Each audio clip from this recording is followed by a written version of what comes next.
Monsieur le directeur du Bureau international de l'éducation, BIE, Monsieur le directeur du Bureau régional de l'UNESCO Afrique de l'Ouest, Madame Mona Larouski, directrice de l'Institut de la francophonie pour l'éducation et la formation, IFEF-BIE,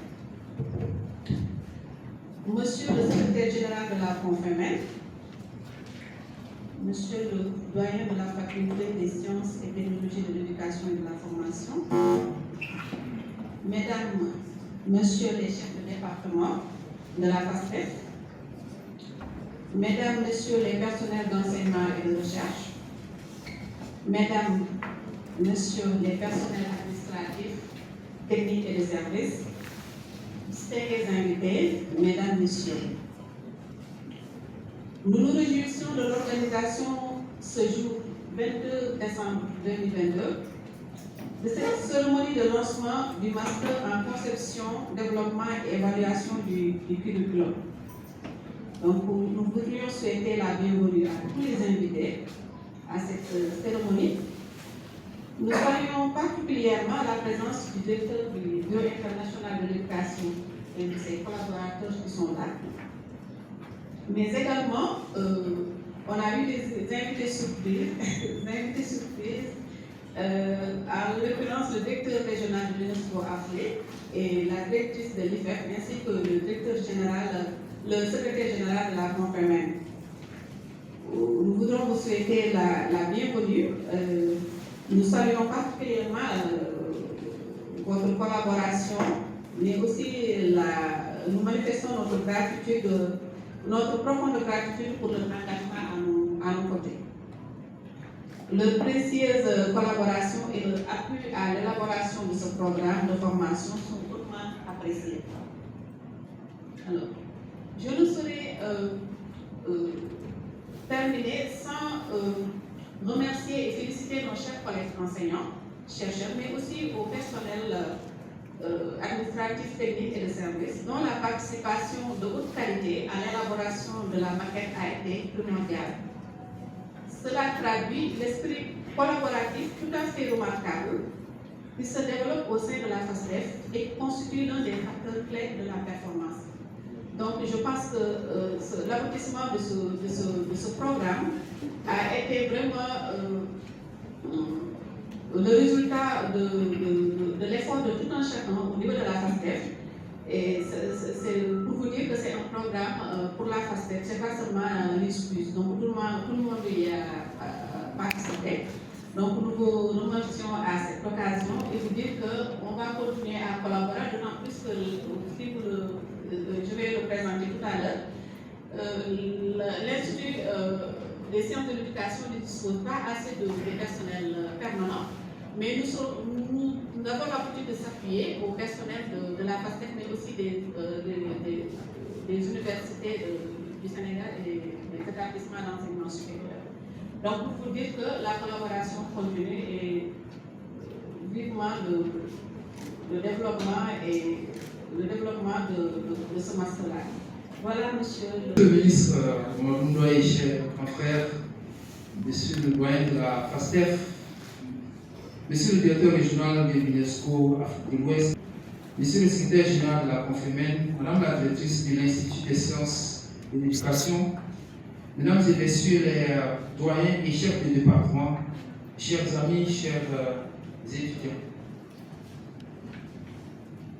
C'est un réel plaisir pour moi aujourd'hui de prendre la parole au nom du Bureau international d'éducation, BIE, et au nom de mon collègue Dimitri Sanga, directeur régional de l'UNESCO pour l'Afrique de l'Ouest, à l'occasion de la célébration des 60 ans de la FASTEF et notamment du lancement de ce master.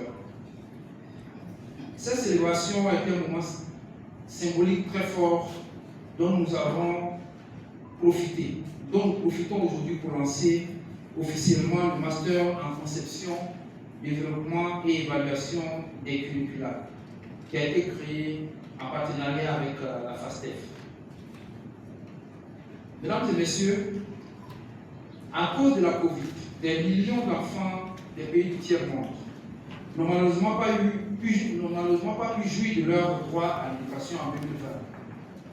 avec la fermeture des écoles. Je dirais aussi que grâce à la Covid, les limites des offres éducatives en termes de qualité et d'obsolescence des pédagogies ont été mises à nu, obligeant tous les pays à repenser l'éducation pour accélérer l'atteinte des objectifs de l'objectif de développement durable numéro 4 à l'horizon 2030. C'est l'atteinte de cet objectif qui a sous-tendu la convocation par le secrétaire général des Nations Unies à New York en septembre dernier d'un sommet sur la transformation de l'éducation, dont l'objectif principal était d'identifier les leviers à actionner pour s'approcher des objectifs de développement durable à l'horizon 2030, vu qu'aujourd'hui nous sommes à mi-chemin et que nous sommes encore très loin, et l'espoir ne semble même pas être permis pour réaliser les ODD en 2030. Il est clairement ressorti des discussions de New York que l'éducation ne peut être transformée que si les curricula le sont avant tout, remettant ainsi la pertinence du mandat du Bureau international d'éducation en exergue, et nous nous en réjouissons fortement. C'est le lieu de dire deux mots du BIE pour ceux qui ne le connaissent pas. Le BIE est un institut spécialisé de l'UNESCO créé en 1925, donc très longtemps avant les Nations Unies, et qui est basé à Genève et qui a été dirigé pendant plus de 40 ans par Jean Piaget. Le mandat du BIE a été renouvelé il y a 3 ans par les instances de l'UNESCO qui nous ont demandé de mettre un accent sur l'amélioration de la qualité de l'éducation dans le monde, dans les États membres de l'UNESCO, par une transformation des curricula. Et dans notre travail, et un des axes de travail forts que nous avons est celui du renforcement des capacités nationales des États membres de l'UNESCO en matière de curriculum et questions connexes pour contribuer à l'amélioration de la qualité de l'éducation.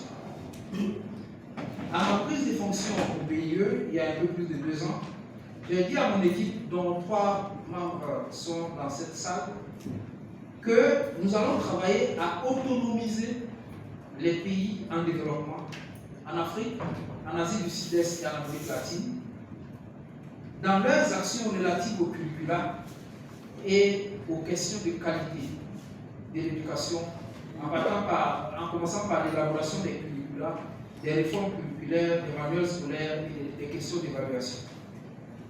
En effet, depuis la fin de la Covid, nous avons reçu une vingtaine de lettres des ministres de l'éducation des pays en développement qui ont demandé au BIE de les accompagner dans des réformes éducatives tirant leçon de l'impact du Covid sur leur système éducatif pour en améliorer la qualité.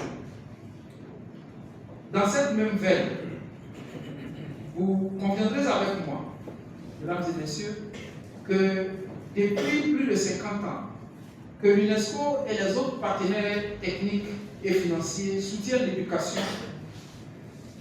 Vous conviendrez que jusqu'à ce jour, lorsqu'un pays africain veut faire un simple diagnostic de son système éducatif, ce pays est obligé d'appeler l'UNESCO, la Banque mondiale, l'UNICEF, etc., ou recrute alors les consultants internationaux pour faire l'analyse et le diagnostic de son système éducatif. Nous pensons qu'après 50 ans d'accompagnement, ce n'est pas acceptable. Ce n'est plus acceptable. Nous voulons travailler à autonomiser les pays en les aidant à disposer d'une masse critique d'experts en curricula capables de faire ce que le BIE peut faire. Nous avons décidé de travailler à nous rendre dispensables. Pour ce faire, nous renonçons à organiser des ateliers nationaux de renforcement des capacités d'une semaine, comme le font tous les partenaires, où on fait l'ouverture de l'atelier le lundi matin et le vendredi soir on fait la clôture et nous appelons ça renforcement des capacités nationales. Nous refusons cela et nous avons opté pour 2 voies. La première voie, est de créer des masters régionaux, comme celui qui nous réunit aujourd'hui. Et la deuxième voie est de former dans chaque pays des équipes nationales qui sont suffisamment outillées. Vous savez, dans chaque pays, il y a des divisions, des départements dans le ministère de l'Éducation en charge des questions de curricula et de pédagogie. Et notre option est de former tous les membres de ces équipes-là sur la base des modules que le BIE a. Nous avons 8 modules de formation en matière de curricula, depuis l'élaboration jusqu'à la mise en œuvre. Et nous envisageons de former tous les membres de ces équipes. Le mois dernier, nous avons formé 35 personnes. Nous avons commencé la formation de 35 personnes à RDC. Et il y a 2 semaines, c'était au Niger. Et nous avons également le Burkina, le Mali et d'autres pays qui viendront en janvier et février prochain. Et nos formations durent 3 à 6 mois, avec des sessions en présentiel et des sessions en ligne. Pour les masters régionaux, nous avons soutenu au cours des dernières années la création de masters régionaux, un à l'Université ouverte de Tanzanie pour les pays d'Afrique australe, un à Hamdan bin Mohamed University aux Émirats arabes unis pour la région arabe, un autre à l'Université Magnus en Lituanie pour les pays d'Europe de l'Est et d'Asie centrale, et un à l'Université catholique de l'Uruguay pour l'Amérique latine et les Caraïbes. Tous ces masters régionaux nous ont permis de former à ce jour plus de 400 spécialistes du curriculum provenant de 80 pays. C'est dans cette dynamique que nous avons inscrit dans notre stratégie à moyen terme 2022-2025 la création de 3 nouveaux masters régionaux en curriculum en Afrique. Un à l'Université de Sassou-Nguesso pour l'Afrique centrale, un autre à l'Université de Maputo pour les pays lusophones et celui qui nous réunit aujourd'hui à Dakar, à la FASTEF, pour les pays d'Afrique de l'Ouest. C'est le lieu pour moi de me réjouir fortement du lancement de ce master sur lequel nos équipes et celles de la FASTEF ont travaillé d'arrache-pied pendant plus d'1 an pour mettre sur place ce master important qui permettra de former non seulement des spécialistes des pays de la CEDEAO, mais également des masters et des spécialistes d'autres pays, parce que nous avons déjà eu des appels de Djibouti, de Madagascar, qui ont signalé le souhait d'envoyer des étudiants pour faire les formations ici. Et je voulais dire que l'objectif principal de ces formations que nous faisons, c'est pour que nous puissions par la suite nous attaquer aux problèmes des curricula dans les pays africains. Comme nous le savons, mesdames et messieurs, les curricula africains ont besoin d'être transformés profondément. Et cela pour plusieurs raisons dont je citerai ces 3 suivantes. D'abord, les curricula sont surchargés. Trop de matières, parfois inutiles, mais qui sont toujours dans les curricula, et que nous avons besoin de revisiter et d'analyser et de décider de leur pertinence, de continuer d'être dans les curricula. Nous devons alléger les curricula. Le deuxième point est relatif à la pédagogie.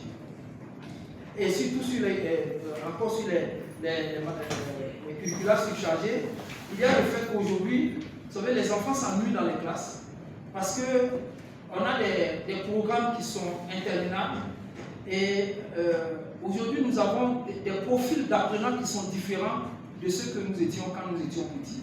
Les enfants sont aujourd'hui impatients, très pressés d'apprendre, ils sont extravertis et ils sont très curieux et les enfants n'arrivent plus à se concentrer plus d'1 heure sur quelque chose. Même nos enfants à la maison le constatent.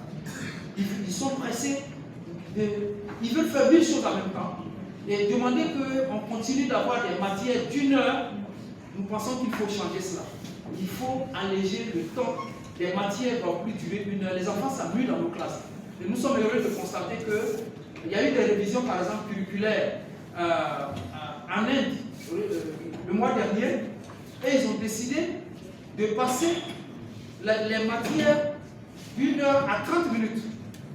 Vous voyez, les matières ne vont plus être des matières enseignées en 1 heure, mais 30 minutes. Et en Suisse, nous sommes, les matières sont enseignées en 40 minutes, ce n'est pas 1 heure. Et nous devons en Afrique aussi réfléchir à comment faire pour alléger réellement le temps parce que les enfants s'ennuient dans les classes. Et donc, ce que nous disons, c'est qu'il y a également les questions de pédagogie. La pédagogie est désuète, qui est basée sur la mémorisation. Il faut passer vers une pédagogie basée sur la promotion de la créativité et de l'esprit critique des enfants. Alors que nous continuons avec la mémorisation comme mode pédagogique qui n'est plus acceptable de nos jours.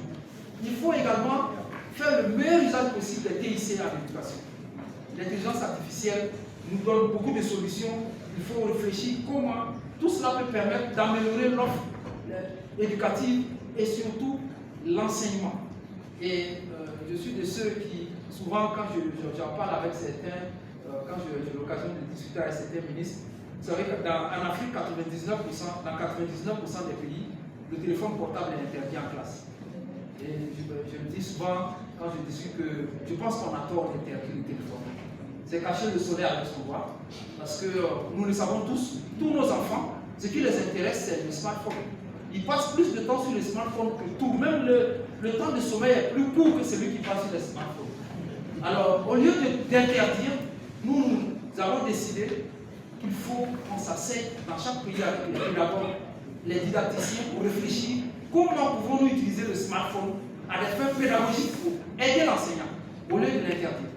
Et donc, vous voyez, ce sont des chantiers énormes qui demandent du travail, et c'est pour cela que nous commençons par former les cadres dans les pays. Je disais tantôt que nous sommes en train, dans chaque pays, nous voulons former une masse critique de personnes, 20 à 30 experts des curricula. Et après, c'est avec ces personnes-là que nous allons nous asseoir, prendre les curricula, les mettre sur la table, les analyser, parce que nous n'avons pas, nous avons nos idées, mais nous ne voulons pas apporter les solutions, nous voulons les co-construire avec les experts nationaux. Et donc, les formations que nous donnons, et ces masters vont y contribuer, sont essentielles justement dans cette nécessité de revisiter les curricula et à la lumière des nouveaux défis. Je voudrais terminer par quelques remerciements. D'abord, exprimer ma profonde gratitude à la FASTEF, à M. le doyen et à toute son équipe pour votre disponibilité et la qualité de la collaboration que nous avons eue à ces jours. Permettez-moi, M. le doyen, de faire un clin d'œil spécial à M. le professeur Bamba, votre collaborateur, qui est tous les jours connecté.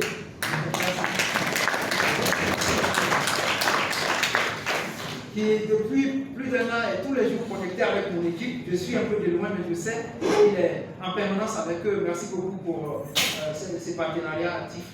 Et je voudrais également souhaiter dire que pour nous, ces masters ne doivent pas être seulement portés par l'UNESCO. Mais nous voulons qu'une réelle dynamique partenariale, c'est nous autour, avec tous les autres partenaires qui s'intéressent aux questions d'éducation, pour qu'ensemble nous puissions soutenir ces masters. Et c'est pour cela que je me réjouis de la présence à nos côtés des deux partenaires clés du BIE et de l'UNESCO en général, le secrétaire général de la Confémen. Merci, cher ami, d'être là. Et Madame de l'IFEF qui a une contrainte et qui a dû partir. Ces deux partenaires clés, dès que je partageais l'idée de ces masters avec eux, ils ont tout de suite et spontanément, ils se sont engagés à y aller avec nous et surtout à soutenir la mise en place de ces masters et à l'accompagner. Donc merci beaucoup, cher ami, pour ta présence. Et je voudrais aussi que vous me permettiez de remercier vivement le professeur, monsieur le ministre Mamadou Ndoye. Monsieur le ministre Mamadou Ndoye est un de nos grands frères inspirants et qui est un ami du BIE. Et j'ai toujours bénéficié de ses conseils avisés toutes les fois que je le sollicite. Et je voudrais, monsieur le ministre, vous remercier de votre disponibilité à nous accompagner et d'être toujours avec nous. Merci beaucoup. Sur ce, je voudrais conclure en réitérant l'engagement de l'UNESCO à travers le BIE et le bureau régional de l'UNESCO à Dakar à accompagner votre pays dans la transformation du système éducatif en améliorant qualitativement les résultats des apprentissages. Et merci Bonjour à tous. Monsieur le doyen de la FASTEF, je voudrais d'abord commencer par vous remercier et vous dire toutes mes félicitations d'avoir pu réunir ici autour de cette table Monsieur Ido Yao, Monsieur Dimitri Saga, Madame Ounala Roussi et moi-même. Nous travaillons beaucoup ensemble, mais même l'État de Dakar, c'est toujours à distance. Donc de nous retrouver tous physiquement ici, je crois que vous avez fait une belle prouesse. Et donc, si vous vous souvenez bien, en 2019, quand j'ai pris fonction, mon objectif c'était que nous soyons coude à coude avec l'université pour penser les politiques éducatives. On a fait une belle réunion en 2019, mais je crois que depuis, c'est la deuxième fois qu'on se retrouve encore pour parler d'éducation, même si nous sommes restés quand même en contact jusqu'à présent. Donc, c'est une belle prouesse qu'on avait fait autour d'un thème très important, qui est le curriculum. Moi, je dis toujours qu'on ne peut pas parler de curriculum sans revenir aux questions de culture. Éducation, culture, c'est deux faces indissociables d'une même réalité. Et le curriculum, c'est ce qui lie l'éducation et la culture. Le curriculum, c'est la condensation dans un même document de l'ensemble des expériences, des éléments culturels jugés les plus importants pour être transmis aux apprenants. Donc, parler de curriculum, c'est parler des politiques éducatives au sens large. Donc, créer un master sur le développement et l'évaluation du curriculum, pour moi, c'est un master pour penser les politiques éducatives. Et la conférence ne peut pas rester à marge de cela, puisque notre rôle, justement, c'est d'accompagner les pays membres à mettre en place des politiques culturelles qui répondent véritablement à leurs besoins. Donc, j'ai voulu juste vous dire que nous sommes votre partenaire. Et nous sommes avec Ido Yao. Ce n'est pas par hasard, monsieur Ido Yao se souvient, notre expérience ensemble date de 1996, n'est-ce pas? Où nous nous sommes retrouvés étudiants à Grenoble sur les mêmes thématiques et nous nous parlons jusqu'à présent. Donc comptez sur nous, comptez sur l'IFEF, je peux le dire en son absence, parce qu'on travaille beaucoup avec Ido Yao, et bien entendu, le lien ici avec l'UNESCO et la francophonie, c'est bien M. Dimitri Saga, qui est mon directeur régional. Donc je souhaite plein succès à ce master et je ne manquerai pas de finir en remerciant vraiment M. le ministre Omar Boundoual, qui est de tous nos combats. Et on n'a jamais sollicité pour nous accompagner, que ce soit à distance ou en présentiel, et il a fait des fois cela. Je crois que c'est quelqu'un vraiment à qui il faut rendre hommage dès à présent. Et je ne manquerai pas aussi de citer Romani Moussa Al-Daf. Lui aussi, c'est une longue histoire sur la question de l'âme, sur la francophonie. Voilà. Donc, tous les ingrédients sont réunis aujourd'hui pour que ce master soit un succès. Plein succès au master et bonne séance à vous tous. Merci beaucoup au maître de cérémonie. La discipline protocolaire aurait voulu que, comme mon collègue du BIE a parlé, et que nous faisons partie de la même famille, je n'avais pas besoin de parler. Je voudrais peut-être juste ajouter sur ce qu'il a dit un point très important. Vous savez, nos États sur ce continent ont signé des engagements, que ce soit au niveau sous-régional ou au niveau continental, pour la mobilité des facteurs, la mobilité des Africains. Ce travail que nous lançons aujourd'hui, ce master, va nous permettre de travailler sur le curriculum non seulement au Sénégal. Vous allez recevoir des jeunes Africains qui viendront de la sous-région, mais aussi du continent. En faisant ce travail, ça devient un élément intégrateur. Ça va permettre non seulement la mobilité des apprenants, mais aussi la mobilité des enseignants. Voilà pourquoi il faut que nous prenions au sérieux ce travail que nous allons lancer aujourd'hui.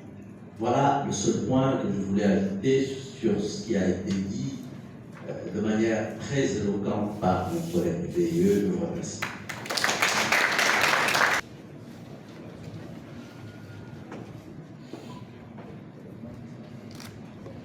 Monsieur le directeur du Bureau international de l'éducation, notre cher ami Yao, Monsieur le directeur du bureau régional, Monsieur le directeur de l'Institut international de la planification, Monsieur le représentant, Monsieur le secrétaire général de la Convémen, Monsieur le ministre,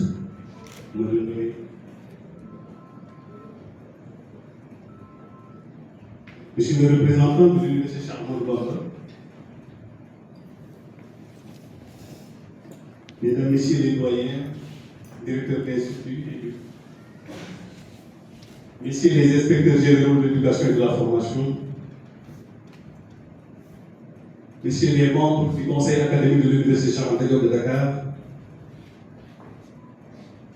Monsieur l'assesseur de la FASTEF, président du comité d'organisation des sous-entendants de la FASTEF, chers collègues personnels de la FASTEF retraités, Mesdames, Messieurs les secrétaires généraux des syndicats d'enseignants, Mesdames, Messieurs les personnels administratifs, techniques et de services, chers collègues, chers étudiants, chers invités en vos rangs, titres et qualités. Il y a 60 ans, l'UNESCO a accompagné l'État du Sénégal dans la mise en œuvre d'un centre pédagogique supérieur. L'objectif est de doter de notre pays d'un centre qui serait à mesure de nous fournir des ressources humaines de qualité. Après sa création en 1962, alors, et la mise en place de la chaire UNESCO en juillet 1994, nous continuons de bénéficier du soutien de l'UNESCO sur la mise en œuvre de nos plans de formation. C'est ainsi que depuis 15 ans, la formation des cadres de la sous-région sur les politiques sectorielles de gestion des systèmes éducatifs est organisée par l'Institut des sciences de l'éducation CUS et également avec l'appui de l'Institut international de planification de l'éducation. Je rappelais mardi passé, lors de la cérémonie de remise de diplôme, que les autorités sénégalaises, comme celle de l'UNESCO, avaient compris que l'indépendance se construit dans les cœurs et dans les esprits. Monsieur le directeur, aujourd'hui, nous organisons le lancement officiel d'une formation très importante pour la mise en place des politiques d'éducation. Notre collègue Baba Détélogien m'a rappelé que lors de la rencontre avec nos collègues des différentes universités, tous les inspecteurs généraux réunis disaient qu'ils ont eux-mêmes besoin de formation en matière de curriculum pour organiser des sessions de formation. Merci d'avoir pris cette initiative. Permettez-moi, chers collègues, de remercier alors le directeur Yao. Chers collègues, nous vous remercions de votre soutien. Ce soutien que vous faites avec abnégation, promptitude, générosité et disponibilité. Vous me permettrez de raconter à nos collègues cette anecdote d'aujourd'hui, alors qu'il fallait rencontrer M. le recteur. Nous sommes devant le rectorat. Des étudiants qui interpellent M. le recteur, qui n'ont pas pu accéder au bâtiment et qui rencontrent M. le directeur. Monsieur le directeur, est-ce que vous pouvez être notre interprète auprès de M. le recteur pour lui dire que nous réclamons les bourses, nous souhaiterons que vous nous receviez pour prendre en charge notre préoccupation. Et monsieur le directeur qui a fait des milliers et des milliers de kilomètres, fatigué, épuisé, qui rencontre monsieur le recteur, qui dit, vous me permettrez, monsieur le recteur, de passer une doléance de vos étudiants avant qu'on démarre cet entretien d'aujourd'hui.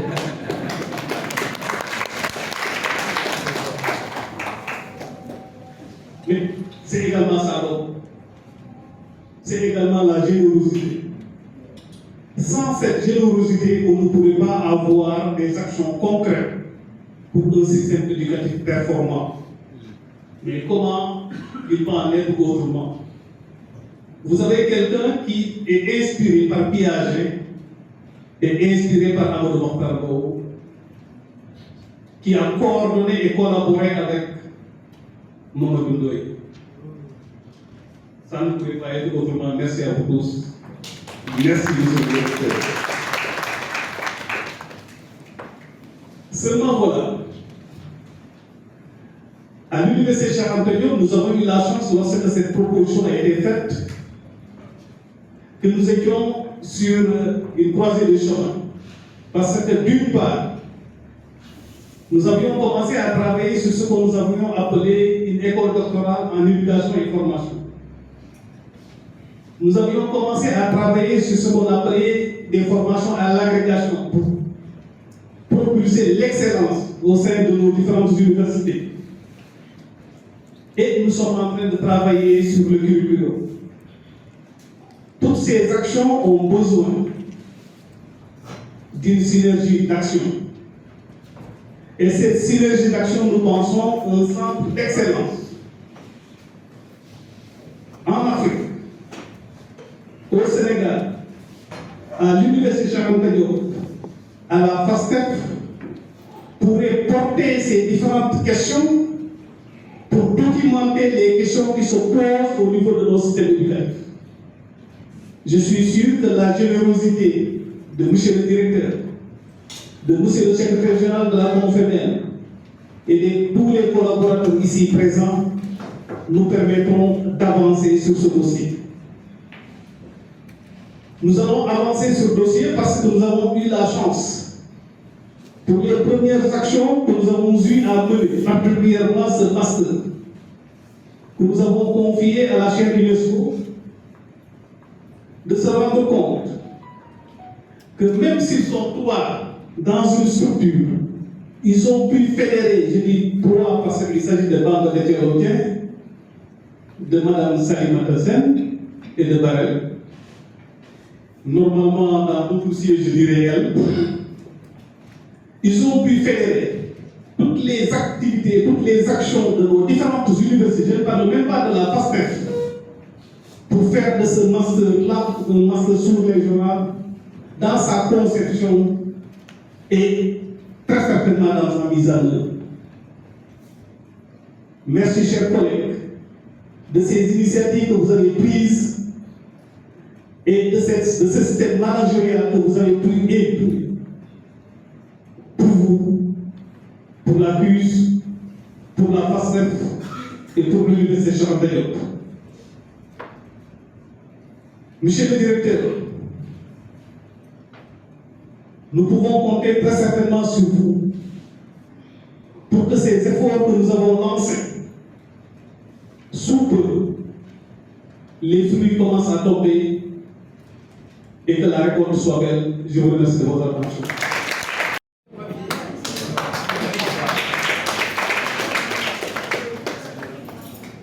Permettez-moi, mesdames, messieurs, de saluer tous les collègues qui venaient dans cette salle, et aussi, même si ça peut paraître déplacé, tous les camarades que j'ai dans cette salle. Puisque nous avons travaillé avec beaucoup d'entre eux dans le syndicat et dans cette...